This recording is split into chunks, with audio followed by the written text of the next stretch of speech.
So, guys, I want to review the episode of South Park, You're Getting Old. And I do want to say that this is also kind of considered the saddest episode of South Park.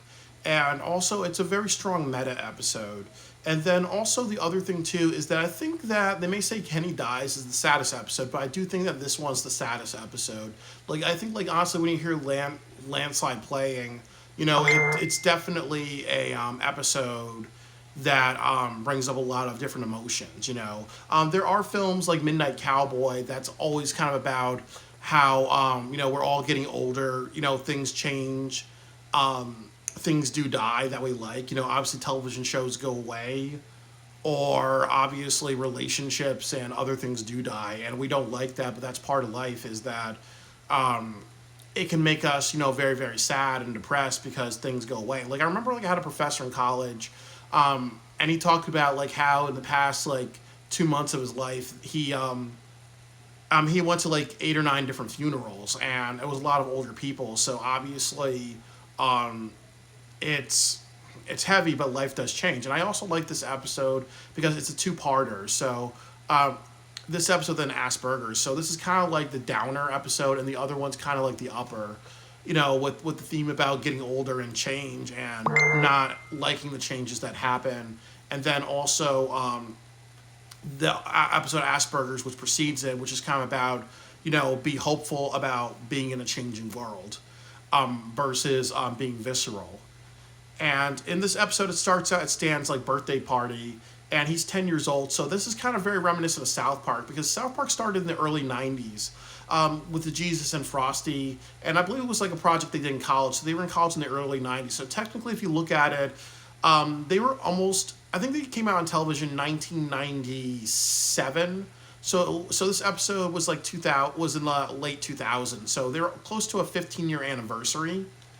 And I also think that if you kind of looked at when they started the concept of South Park in the earlier '90s, they've been doing this for almost 20 years. So, and then another thing that happened, I believe, if this is true, is I believe Trey Parker and Matt Stone were having children. So obviously their children were probably preteens, or I think Trey Parker's daughter is like 4 years old. So I'm not sure if he had other children, but they're also becoming parents, and they were also in their they're both born in the '70s, so they're also becoming 40, around 40, I believe.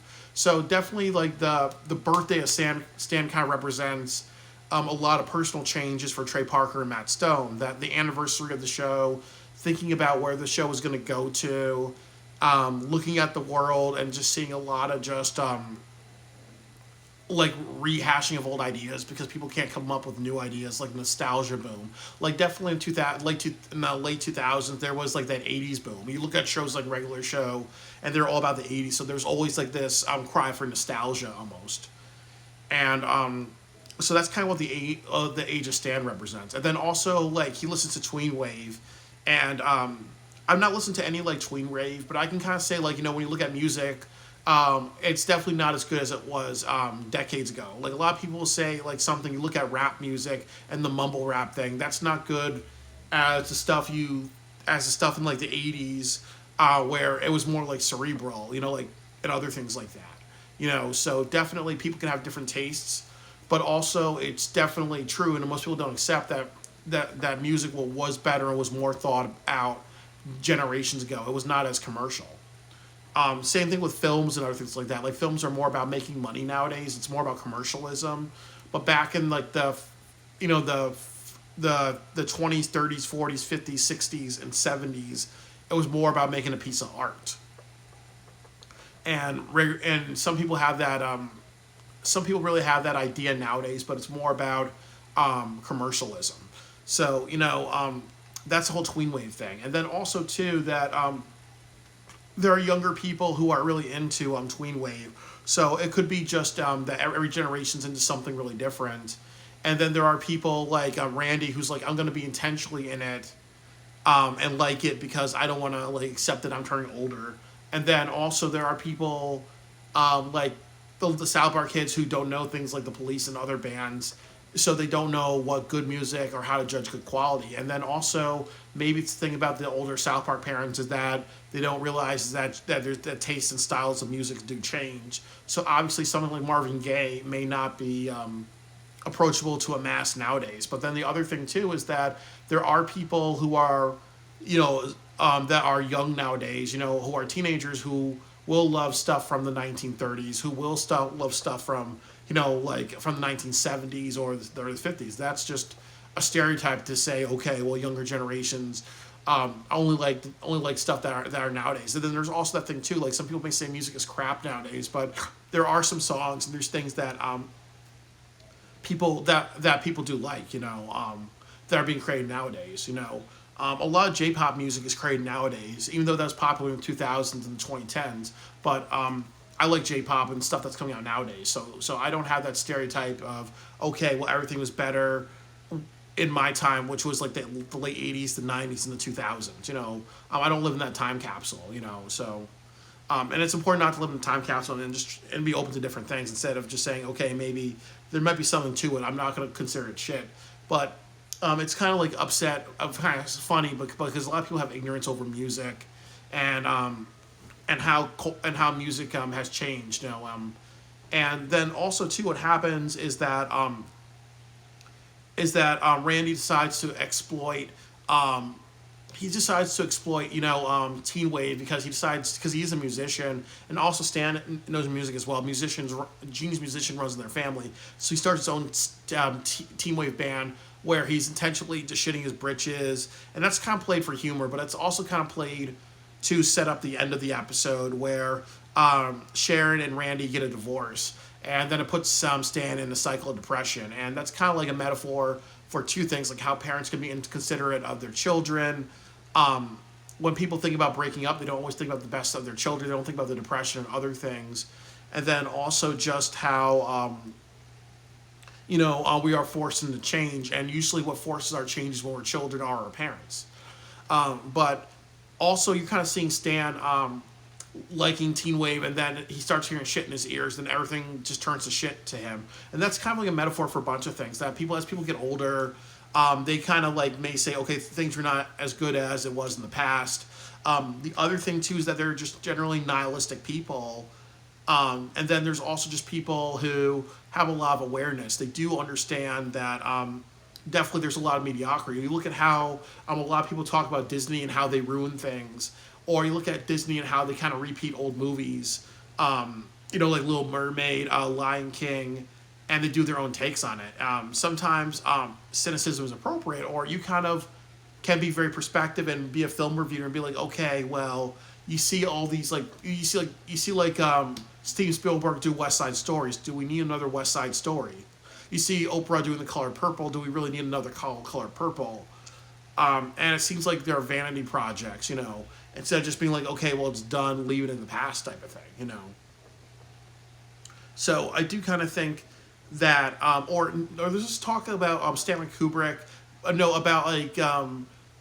Steven Spielberg buying the script to Napoleon, which was a movie that Stanley Kubrick wanted to do. He did Barry Lyndon instead, and then a lot of people were kind of saying is, oh well, a lot of people would have criticism, be like, oh well, Steven Spielberg is trying to be Stanley Kubrick, or oh well, leave it in the past because it's better if Kubrick did it because that's his vision, and you're just you're trying to be like, you know what, I'm sucking Stanley Kubrick's balls, So there are a bunch of people who do not like this culture of like rehashing or just dumb ideas, or people kind of question how stories are being made nowadays. Like a lot of stories in Hollywood are people taking Marvel comics and then adapting it, or people taking DC comics and adapting it, or people saying, I'm going to take an old story like Snow White and then I'm going to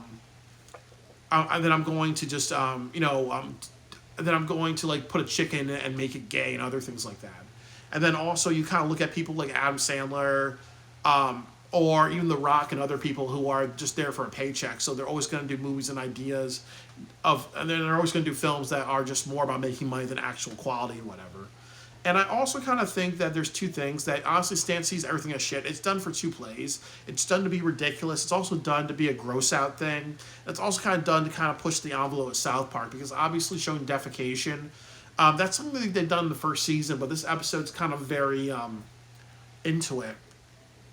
And then another thing that happens a little bit later in the episode is I think the argument of mental health. Obviously, people assume that Stan has Asperger's syndrome. That's kind of in the second episode touched on a little bit, but in this episode, people kind of say something like, okay, well, Stan's going through a hard time, depression, and other things. So maybe he needs somebody to talk to. Maybe he needs like intervention. Maybe there's a deeper issue, and his friends should be supportive instead of being like, well, you're negative. And I actually think it's a double-edged sword because obviously, if Stan's going through mental health issues, there's a thing about being self-aware, and he may be like, I'm just not into anything that you guys are into anymore. So maybe I should just see you at school and say how was your weekend or whatever, and mind his manners instead of just going with them and saying everything is shit and putting other people down. So that's also explored in the other episode. That just because you don't like something and you're hanging out with your friends just means you have to mind your manners if it's something that you're not into. And then the other thing that I would kind of say is that I really think that Sharon and Randy are kind of a metaphor for South Park. Like, honestly, I can kind of see them having... I can honestly see Matt and Trey having arguments about the show or with producers, or maybe they're having arguments with the producers and the network saying, okay, we want more episodes. We want you to sign a 10-year... It's either 10 years or you're canceled type of thing, really. And then they're kind of like, okay, well, that's going to be my entire life to do South Park. And then the next episode is what Sharon says. You stick to what you know, really. The South Park creators will stick to South Park and not really kind of quell or whatever. They're just going to do it the way they want to do it. And that's kind of almost the life that they want to live. The same way Randy and Sharon realize that even though they have disagreement, they don't like each other, and they may be better off without each other, sticking to what they know is actually the best thing for everybody and the kids and everything like that. Because even with Trey and Matt, like what other projects can they do really after South Park? And they have children, they have other responsibilities, and then there's a lot of people making money working in South Park Studios, so they shut it down because they're like, what, we're done with South Park, or we don't want to sign a 10 or 20 year deal. They hurt a lot of people who have jobs and whatever, and their families. So sometimes you have to be, sometimes you have to live in a lifestyle that doesn't make you happy for the greater good. That's very hard to do, and we should always be concerned about our own happiness. Most importantly, but sometimes it's okay to be considerate of others. You don't want to do that your entire life of only thinking about your own happiness because you become a selfish bastard, or you don't want to become the other thing where you're always making other people happy, or else you become like Ned Flanders. But I do think like that's also meta too when what happens is that there's like two hillbilly people that kidnap Stan's britches because he keeps crapping his pants in them, and Sharon's saying it's like every single day it's like a different ridiculous situation that you guys are in. So and it's kind of meta for the show that gets more and more ridiculous, and it comes very formulaic. Like it's almost like maybe South Park is kind of questioning their own quality because it's always like the same thing. Even though it's formulaic, people will always say, what. At least I think every single time they do it, they try to make it different. They try to challenge themselves. They may have some good episodes, they may have some bad episodes, but the story's so entertaining and the points are so cerebral. South Park should keep on going as long as it wants to, because at least it does enough to be so insightful to contemporary issues. Why not have it go on until the end of time, really? And if they really want to, they're not that far from breaking Looney Tunes' record. I think Looney Tunes like 40 years. And they just have to survive to 2030, and that's really around the corner, or 2035, really. And if the Simpsons want to do it, they have to just do it to the end of this decade. So sometimes, and a lot of people will say that South Park is cerebral, or even like you look at their specials and other things, that it's still relevant, it's still mindful, even if the concept is starting out with normality and over a period of 30 minutes, it gets into a fucked up situation. Even though that's the formula, there's so much going on in it that's actually funny and entertaining, and then also cerebral points. Even if it's repetitive, it's still a good type of repetitive. So South Park live on, but definitely this episode has a lot of just very powerful points that change is inevitable, and then also judging where you are in life. And what changes you want to make, are afraid to make, or need to make, and are going or not going to make.